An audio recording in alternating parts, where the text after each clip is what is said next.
Franck Tapiro, comment tu vas? Et toi Sam? Très bien. On se revoit, deuxième Oui, vidéo, deuxième, oui. et dans un contexte différent.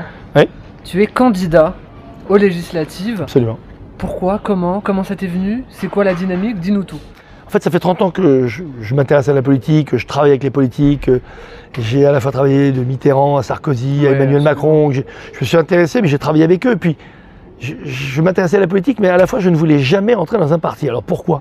Et jamais. Pas être encarté. Jamais être encarté, parce que d'abord, on ne peut pas être juge et parti. Et puis, je pense que dès qu'on rentre dans un parti, on rentre dans un moule. On rentre dans un cadre vertical, alors que pour moi, la vraie politique, celle qui intéresse tous les citoyens, celle qui intéresse les gens comme toi, comme moi, comme ceux qui nous regardent, elle est en dehors de ce cadre-là.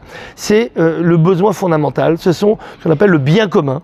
C'est ce qu'on appelle les besoins fondamentaux. Et en fait, je me suis rendu compte que pendant des années, à part certains phénomènes en politique, comme sont Sarkozy et Emmanuel Macron, peu de politiciens s'intéressaient réellement aux vrais besoins et aux vrais besoins des gens. Trop déconnectés.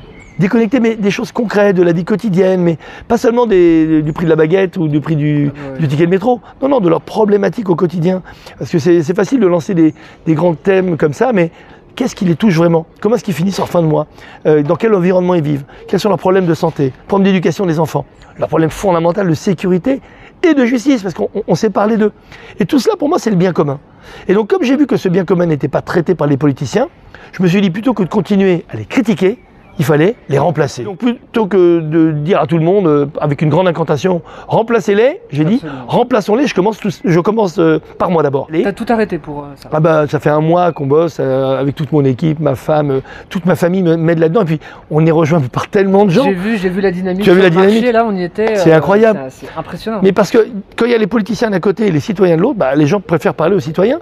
Surtout un citoyen, ils me connaissent, qui va aller se battre pour eux à l'Assemblée, parce que c'est quoi être député? C'est un citoyen qui représente au mieux ses électeurs, donc de sa circonscription, sur les 3 communes, il y a Neuilly, Puteaux et Courbevoie, la décision des élus aussi, qu'ils ont élus, donc il faut qu'on travaille ensemble, pour aller porter leur voix à l'Assemblée. C'est ça, être député. Mais aujourd'hui, quand on entend les candidats aux législatives, on pense à l'étiquette, on pense au groupement, force de pression, voter contre, les amendements, majorité de droite, de gauche. Mais tout ça, ça n'intéresse plus les citoyens. Donc moi, je dis, pas d'étiquette, mais une éthique, et une éthique citoyenne. Parce que ça, au moins, ça bouge pas. Ça résume beaucoup de choses, je trouve. Oui, mais c'est une réalité. L'étiquette, bon, ça, c'est un badge, c'est différent, bleu, blanc, rouge, tu vois, je suis très fier de ce drapeau, comme toujours. L'étiquette, tu la mets là, tu la mets là, rarement sur le cœur. Tu la mets parfois ici sur le front. Et le front parfois national. Et après tu l'oublies, tu la mets derrière la tête et un jour elle tombe. Et à force de trahison, de petits arrangements entre amis, de parachutage, de vote contre, et finalement de petites magouilles. De conflits d'intérêts souvent. De conflits d'intérêts, absolument. Les citoyens se sentent loin des politiciens. Donc moi je me dis, faisons de la vraie politique, pas de la politique politicienne, mais de la politique citoyenne, en étant un citoyen engagé. C'est pour ça que j'ai créé le mouvement Engagement Citoyen. J'ai le tract. Engagement citoyen, bon, j'ai mis ma tronche en gros plan, pas pour me voir beau, parce que je joue aussi sur ma médiatisation. Bien sûr. Les gens me connaissent, ils me reconnaissent aussi, parce qu'ils m'ont vu moi me battre depuis 30 ans sur tous les plateaux. Je dis remplaçons-les, je commence par moi. Là je suis avec alors j'aime pas dire suppléante, ça fait remplaçant comme au foot. C'est plutôt mon binôme, Sophie Petrov. C'est une équipe. Exactement, elle est entrepreneuse, elle habite Neuilly, elle travaille dans l'immobilier, et c'est une sportive de haut niveau. Que j'ai eu la chance de rencontrer, coach, qui est impressionnante. Voilà, qui est sportive, qui est grande sportive, grande joueuse de tennis, et qui a monté une méthodologie justement de santé à travers le sport et la pratique physique. À t'entendre, j'ai l'impression que tu as envie d'insuffler un truc, mais pour les jeunes en fait. Tu as envie de donner une dynamique, un élan.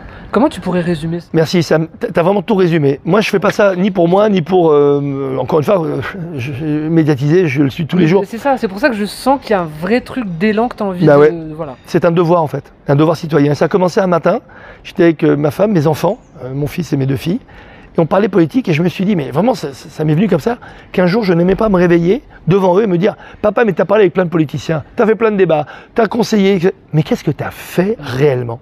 Et pourtant j'ai fait beaucoup de choses en associatif.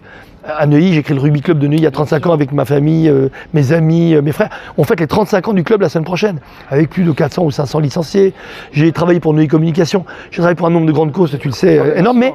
Mais l'action politique réelle, terrain qui va changer la vie des gens, je voulais passer à l'acte et aller un peu plus loin. Donc c'est pour ça que je me suis dit, il faut que j'y aille, mais pas pour moi, pour mes enfants, pour les jeunes, et pour transmettre cela aux jeunes. Pourquoi?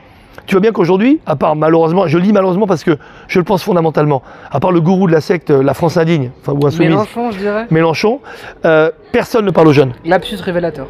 Oui, je dis toujours indigne parce que je pense que l'indignité et l'indécence font partie de la politique. Et je pense qu'aujourd'hui, il faut d'autres voies pour intéresser les jeunes à la politique. Et la seule voie qui existe, c'est la citoyenneté. C'est revenir sur les droits fondamentaux, les devoirs, la laïcité dont nous sommes les seuls bénéficiaires, absolument. Le patriotisme. Regardez, je suis bleu, blanc, rouge. Là, je mets mes chaussures, regardez. C'est magnifique. Mais oui, bleu, blanc, rouge. Je suis patriote aussi. Mais bien sûr. C'est un bonheur. Mais il faut revendiquer ça, le patriotisme. Pourquoi? C'est le vrai rempart contre tous les communautarismes et contre le nationalisme. Absolument. Voilà, il faut revendiquer de bleu, blanc, rouge parce que c'est la citoyenneté, on est tous ensemble. Après, il y a le combat pour défendre la dignité de la personne.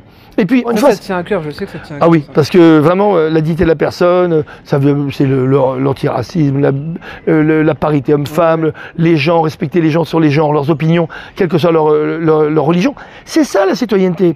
C'est ça vraiment qui fait notre force. Donc je me dis, les jeunes de demain, pour les réintéresser à la politique. Les réintéresser, c'est exactement. Il faut qu'ils récupèrent cette citoyenneté comme leur force à eux. Et moi j'espère que demain on va recruter beaucoup de gens dans le groupe que je veux faire à l'Assemblée, engagement citoyen. J'ai déjà un jeune candidat qui a 22 ans, un autre qui a même pas 30 ans qui me suit aussi dans les Côtes-d'Armor. Pourquoi? Parce que les jeunes sentent que, évidemment la France n'est pas foutue, bien entendu. Non. On est dans une phase critique, mais la citoyenneté est la façon de rebondir. Donc moi j'invite les jeunes, moi, je le fais pour leur transmettre.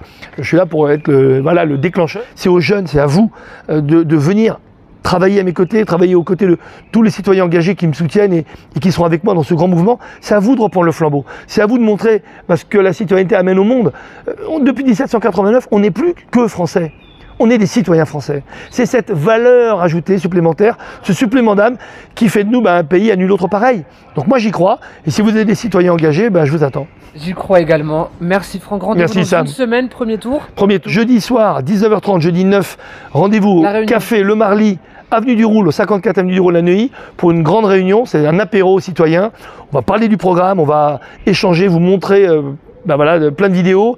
Il va y avoir des échanges, bien entendu, interactifs.